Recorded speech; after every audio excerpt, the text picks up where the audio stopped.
क्रांती news, आवाज सर्वसामान्यांचा। दिग्रस नगर परिषद निवडणुकीची धुमधामीच्या पर्वावर पोलीस यंत्रणांचा रूट मार्च।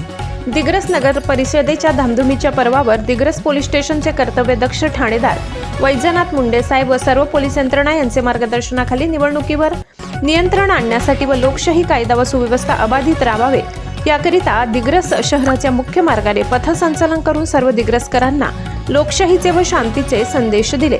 दिग्रस शहराच्या मुख्य मार्गाने मार्गक्रमण करत पोलीस स्टेशन ते पेट्रोल पंप ते घंटीबाबा मंदिर, कच्ची चौक, इस्लामी चौक, आर्मी नाका, गवडीपुरा, शंकर टॉकीज, शिवाजी चौक, बाराभाई मोहल्ला अशा विविध मार्गाने निवडणुकी संदर्भात कोणत्याच प्रकारचे हिंसा किंवा गालबोट लागू नये याकरिता पोलीस यंत्रणेने सतर्क राहण्याचे आवाहन केले।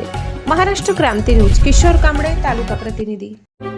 अशाच नवनवीन बातम्या पाहण्यासाठी आमच्या महाराष्ट्र क्रांती न्यूज या YouTube चॅनलला लाईक करा, सबस्क्राईब करा आणि बेल आयकॉनला प्रेस करा।